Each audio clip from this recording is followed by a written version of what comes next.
Hey guys, so the question for today is, how do I choose a job, a work family that's going to be a good fit for me? This is a huge problem. So many of us are going into jobs and finding out that it's not a good fit, and either gutting it out and not having a great time, or throwing in the towel and going someplace else and using the same maybe the same set of criteria or the same lack of science to choose your next role and having another not so good experience. Then burning out and then thinking, is this really it? Is this really what I spent all that time training for?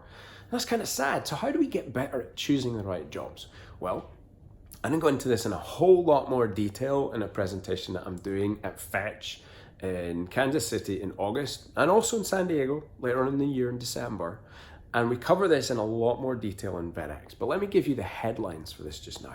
Number one, it all starts with a plan, okay? And the plan, number one thing in the plan is always, first of all, why are you going to do whatever it is you want to do? Always start with why, right?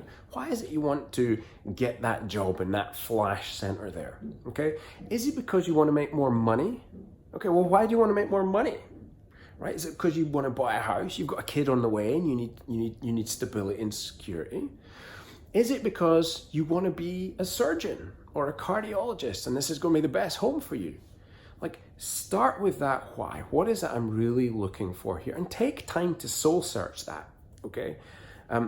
So that's number one. Number two, let's get specific about some objectives. What is it you want to achieve and when do you want to achieve it by?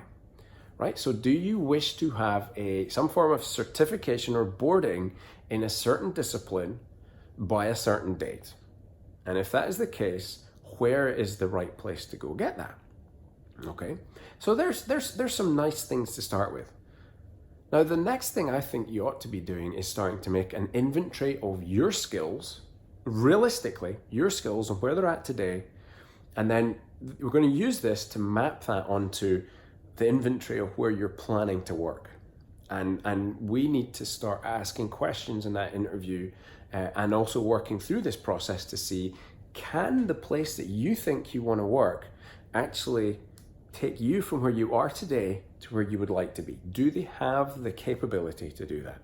So that's the third question. And then the last question is, do they have a culture that is good enough or tolerable enough that you can stick it out for the amount of time that it's realistically going to take you to get from A to B, right? So then we're looking at things like values, we're looking at things like team culture, we're looking at how do they hire, how do they performance manage, and by the way, I don't mean that does not mean how do they kick people out when they don't do a good job. That means how do they keep people accountable to the goals, the objectives, the things that they're paid to do, okay? Now, if you start to look at it that way, think about why, think about what it is you're going to achieve. Think about where you are now and where you need to get to. And then you then have some criteria, some checklists that you can then map those out and look at the practice that you're thinking about joining and going, okay, I wish to be able to do echo on hearts. And I wish to be able to do those well in maybe 80% or the common cases. Let's say I want to be able to pick up mitral valve disease. I want to be able to pick up dilated cardiomyopathy in dogs. I want to be able to pick up hypertrophic cardiomyopathies, restrictives, and dilated cardiomyopathies in cats. And I would like to learn how to do some murmur identification and staging. I want to see what those ejection volumes and flow rates are like. Okay, so there's a relatively, you can map that out. There's a skill set to learn for each of them, and you're not going to find those skills everywhere. Okay, so what have they got to do? What things does the practice have to have in order for you to learn those skills? Well, an ultrasound machine to start with Doppler, with the right software installed in it that you can actually measure continuous wave and flow rates and things like that, right? You might need a mentor who knows how to do this to teach you, because these things are going to take time to learn. You're going to need a case volume. Okay, now if the practice doesn't have those things, you're not going to achieve that, right? The only way you're going to get that is by going out on continuing education courses. And are you going to get the number of days?